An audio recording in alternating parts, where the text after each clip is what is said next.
I'll tell you when to go. I'm sure they'll find it. You can.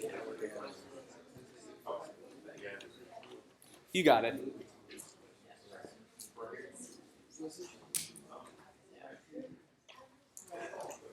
You're good, Tony. Okay, my name's Tony Armini. I'm a local sculptor. My team consists of myself, Ed McAbobby, and Daniel Newman, who's a spatial arts major at YSU, graduating this semester. One of the finest young sculptors in the area, in my opinion. Our idea has to do with taking a shipping container and transforming it into a bus shelter. And I was asked a few years ago to design a bus shelter for the Salvation Army on Glenwood Avenue. And for reasons of funding, we weren't able to do that. So when I learned about this opportunity, I thought it could be a perfect way to make some sort of sculptural shelter. I had kind of like a general idea of how I might go about this. I had a few people lined up that were going to assist me, and for health reasons, both of these guys had to drop out. So I came to the September meeting, team of one, with a general idea. I was introduced to Ed, who has the idea of, he has shipping containers and he wanted to do something unique with a container. So I set off then to try and figure out how you take this box, which shelters are open, how do you take this closed box and transform it into a container? So what I came up with is just if you take the back corner of the box, flip it up, that becomes the pyramid canopy of the shelter. If you take then two adjoining triangular shapes, those become the verticals, the supports for the shelter. To be determined, the shape, the panels of glass, and that's where I'm hoping Daniel Newman and myself can come up with an appropriate configuration. The site, Mahoning County Courthouse, I was introduced to Charlie Nelson, who's the consultant for WRTA. He came by my studio, looked at my model, likes it. He went back to RTA. Then I met with Judy Rodriguez, who's head of transportation. She came by my shop with Charlie. We talked about it. We went down to the courthouse, looked at the site. So where they're talking about is just to go in place of an existing structure, existing shelter. So that's the evolution of the idea. Ed, if you'd like to talk a little bit about the steel, the fabrication, how that's going to take place.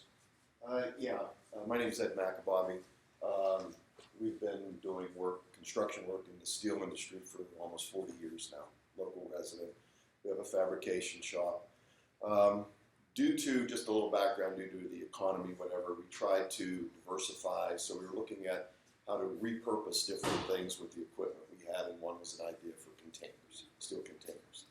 So during our research, we did find out that there is a connection to, our city, which had the steel that is involved in making these containers is a special steel that is devised to be rust resistant for salt water and basically stronger than regular steel. And it is produced by U.S. Steel, which had a big presence in our area all the way up until the 1980s. For a lot of people that don't know, if you look from, we'll say, the 422 bypass, the Blue Bridge, all the way up to the 7-Eleven, that whole area was the Ohio Works of U.S. Steel. So it ties really nice into our area here. And when I met Tony and we told him what we were talking about doing, he presented his idea, and with the containers we had out there that we were looking at, we sort of took his drawings and figured out how we could do all this by cutting them apart, welding them back together, and then he would put it together with the glass or his idea of the bus stop. We thought it was a very unique idea, and this is how we would tie it back to the history, that there is some history in this to our city. As far as the community engagement, I wasn't sure how the community was going to feel about the different bus shelters. So a couple afternoons, I just put my model in a box and went down and hung out at the shelter and talked to a few people. One person wasn't even waiting for the bus. They just dumped in because it was raining for shelter. I just wondered how they felt about, I mean, would you feel any different sitting in something that's more sculptural than just a regular box? And again, didn't really have much of a response. I like to think pyramid power might come into play. General feeling of well-being. My friend Michael Staff, one of the people that was originally signed on that had to drop out, he's a sign maker, artist, genius in my opinion. He's going to, we're going to provide like a band of LED lighting that's indirect. We'll paint the interior a white. So the inside is going to have pretty good glow about it in the evening.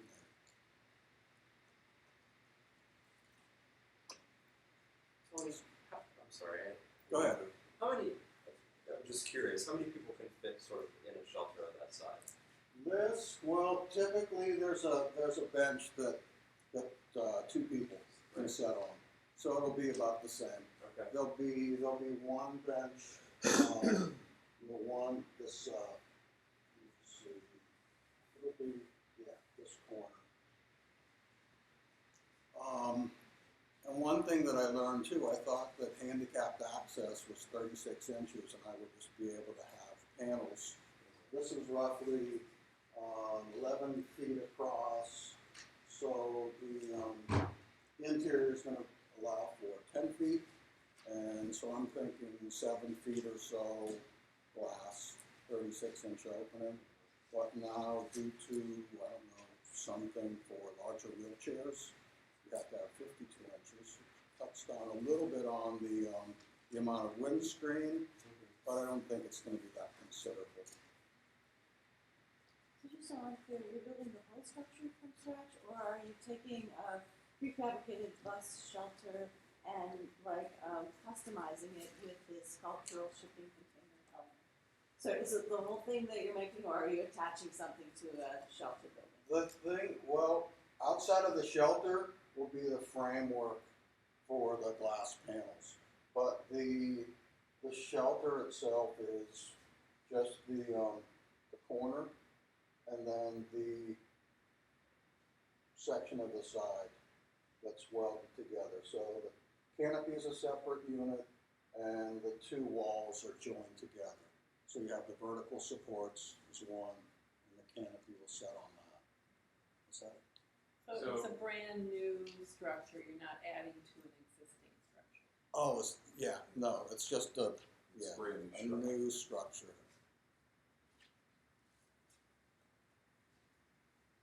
And then I assume as WRTA agreed to, I mean, I'm sure they sort of maintenance and take care of any of their structures. Would they take care of the structure as well? You know, we haven't really talked about it. I Yeah. just figured that's going to be their bus. It's going to be their bus shelter. Yeah. Have they, what are their feelings about the project? The WRTA people, in terms of like having a shelter that's different from other shelters, or do they have concerns or anything about the materials or? No, I mean, from what I can tell, they're solid behind it.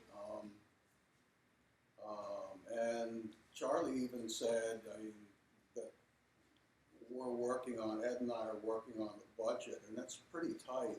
to fit it within that 18,000 mark, you know, leaving 2,000 to share between us. He just said consider it as a prototype. So I think that that's kind of hopeful, right? If they like it, and they might have us make additional ones. Don? On that note, WRTA's level of support, have they been apprised of this location you picked? Are they in agreement with the location you picked? I see that you said Norton County Courthouse, which is right out the window here. Yeah, no, they picked the location.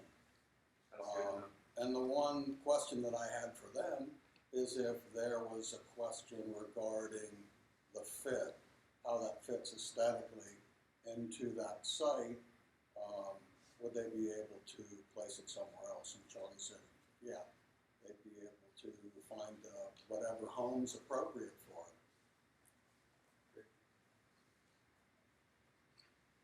Any other questions? With additional leads being done, are you able to, let's say WRC does decide if it's good that happens, are you able to replicate the design multiple times relatively quickly? You have the system down, do more? You're able to go math production. Kind of like the bird bath sculptures I make. Yeah. You know, once I have the design down and you know what parts you need to generate, yeah, it's a lot easier proposition. Could two structures be made out of one container, because it looks like you're only using about 50% Yes. of it. Yeah, That's what absolutely. the plan was. Yeah. Well, the one thing that Ed and I talked about, and it doesn't quite fit into the cost, it was beyond the budget, is I wanted to make like a adjoining light post that also had a pyramid canopy to it, and that would be from the opposite corner, and one of the sides would have had just a section of the doors to just really clinch the fact that this is a section of a shipping container. But that's hopefully down the road. I'd like to incorporate something like that. Tony, I'm having a hard time from the work rendering, but I'm just curious. The glass panels that I'm seeing, are those sort of perpendicular to one another, or are they parallel to one another in this structure? No, this is it's an equilateral triangle. Okay. So they're at a Oh. 60, Okay. yeah, Oh, 60-degree angle. Yeah. You said that's 11 feet across? So with, like the footprint of the actual. Yeah, this is 8, and the distance from this point to this point is 11 feet. How does that compare to other bus shelters in terms of space? Bus shelters typically are 5 feet by 10 feet. So in surface, in area, it's a little larger. And your budget does include illumination underneath, did you say? Mhm.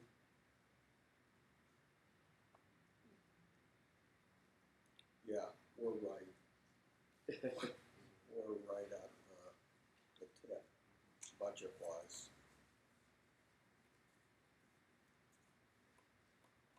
Cool. Any other questions?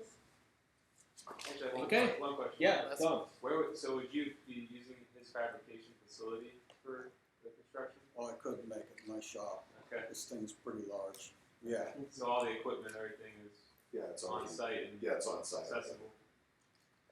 I have one question. I don't know if this is going to be an issue or not. Maybe you can address it. With researching and shipping containers, I found that noise control was a big issue because a lot of echo or whatever. Did you run into any issues with that, like with sound, like as far as passing by traffic? I mean, we got some pockets that'll create like echoes. Did you come into any issues with that on your prototype at all? On the inside? Yeah. I'm not sure because my model is only Okay, this so you don't have a big. cardboard prototype. Okay, I'm Yeah, sorry. yeah. In my mind, it was like okay. Yeah. All right, that's just something to think about. I mean. Oh yeah, you're gonna You're have some saying sound it's- reverberation yeah, inside of any yeah. structure like that. Yes, Yeah. yes. Because that's a lot of people that have made homes out of them. That's their biggest thing. So it's just something to think about. Maybe But a lot of the homes are a natural container in itself, which is all four sides in there, which this is just gonna be a piece this way, piece this way, so it'll have all that open area. Right, and that's what I mean, like, it's to create some pockets that'll hold sound, so just something to think about. But like a plant or something that naturally could absorb some of the, noise could possibly, just my FYI. I have another question also. What about the color? I'm just curious about the color you chose. What kind of The color, I like red. I like bright red. Well, you know, it's penguin color.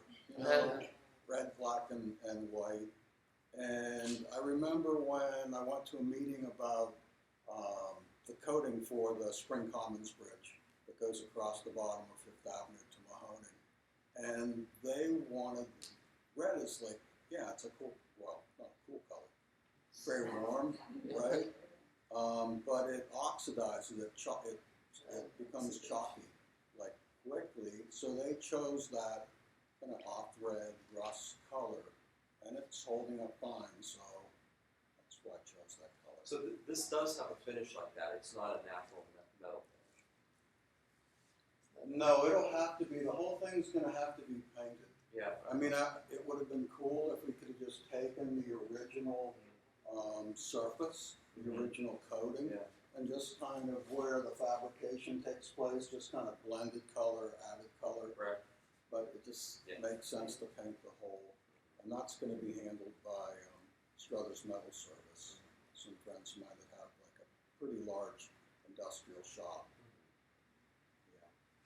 It does have that rich Sarah feeling to it. That's why the color. I was wondering. The rust makes a lot of sense. Yeah.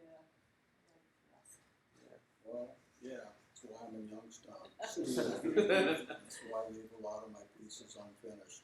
'Cause it's, oxidized steel. It's, that's a good look about it.